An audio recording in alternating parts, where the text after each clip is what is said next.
President Trump has vowed to pull aid from 3 Central American countries as he cracks down on the border crisis. Right now, the United States spends roughly $620 million a year for gang prevention and other initiatives to strengthen civil society in those countries. Here to weigh in is Heritage Foundation's Anna Quintana. Anna, good morning to you.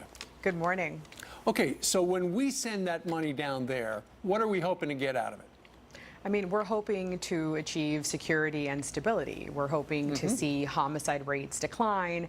We're hoping to see economic productivity increase. And regretfully, that has not always been the case. Yeah, why is that? I mean, I think it's different for each country, right? El Salvador's circumstances are different than Honduras's and different than Guatemala's. But overall, I think we're just seeing the challenges of lack of capability, weak government institutions, and frankly, at times, a lack of political will at various levels of governments down there. Well, without a doubt, you know, a lot of the foreign aid goes to countries that need help and shows that the United States has a big heart. But at the same time, we're trying to buy influence, and we're trying to influence these nations to come around to our way of thinking. And right now, our way of thinking is stay in your country, and if you want to become an American citizen, you know, sign the guest book, file paperwork as you're supposed to through our embassy.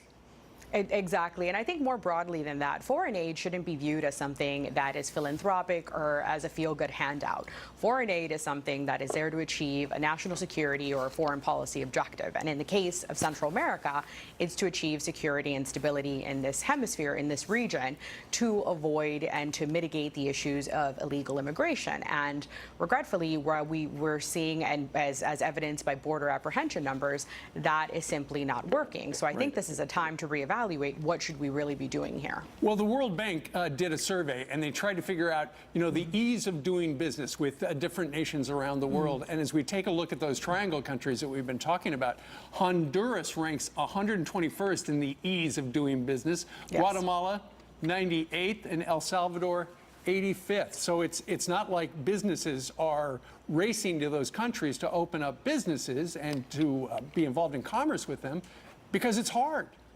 Regretfully, that's exactly the case. And Heritage Foundation, we published the Index of Economic Freedom, and our findings mirror that as well. The rule of law, it's a complicated situation down there. Property rights and other various issues that facilitate commerce are just not there.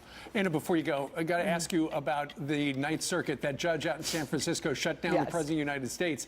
The policy where it was brokered by Kristen Nielsen a couple of months ago, where if you are applying for asylum and you're from one of these triangle countries, you will stay in Mexico. And now the judge says that probably breaks the rules. We can't do that.